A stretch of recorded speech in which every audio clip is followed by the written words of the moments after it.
Good morning, y'all. My name is Montana Chapman, and I am a member at PV. And thank you for joining me for another cup of coffee this morning. If this is your first time, then welcome. Second Cup is a devotional done on Tuesday and Thursday mornings by various members and leaders of our church. So it's no secret that we're in crazy times right now, and I imagine our lives look very different. Some of you are probably working from home. Others probably haven't been able to see friends and family as often as you would like to. And a lot of you are probably teaching your children from home and have picked up a second career in education that you didn't think you would ever do. Whatever your life looks like right now, it all looks unique and different for all of us. For me, a second cup is a time of still and quiet that's few and far between in this busy world. I'm even lucky if I get to finish my first cup of coffee in the mornings before life gets hectic. But today I want to share with you how I'm trying to make more of my days second cup days. I tend to struggle with fear and anxiety, especially during times of unknowns and uncertainties. I find myself wishing days away and begging time to speed up just so I can ease my anxiety and get to the outcome faster. I either try to take matters into my own hands or I blankly binge Netflix to hide from the world and to avoid my problems. However, you and I both know that's not the answer to any situation.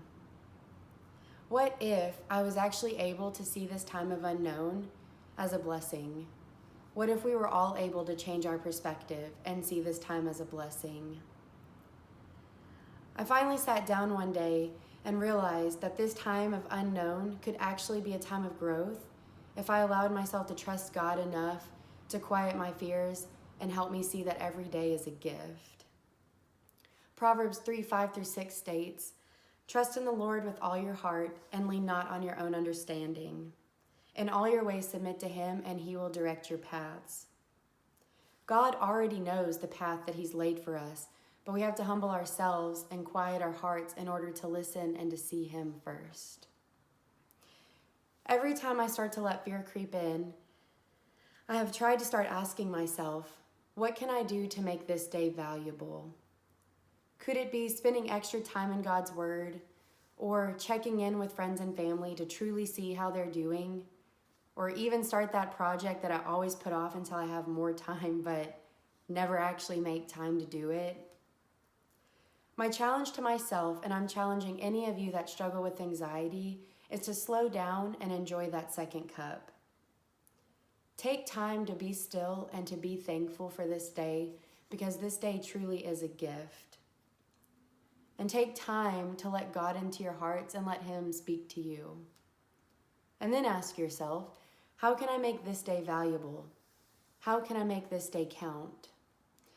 A verse that I have always held on to, but find myself leaning to constantly right now is Matthew 6:34.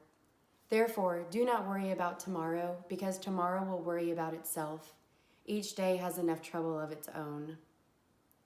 Try to be present and live in the moment that's been placed in front of you. Quiet your heart and listen. Can you imagine how different the world would be if we took every day, one day at a time, and truly let God into our hearts and to help guide us through this crazy world?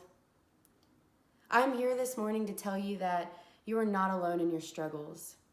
I am definitely guilty of keeping my fears to myself because I don't want to burden anyone else with my problems. But I want to encourage you to speak to somebody, whether it's a family member, a friend, one of our elders or ministers here at Pleasant Valley.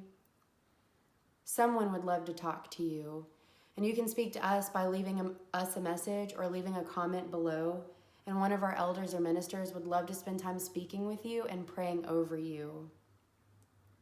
Thank you for spending a few minutes of your day with me.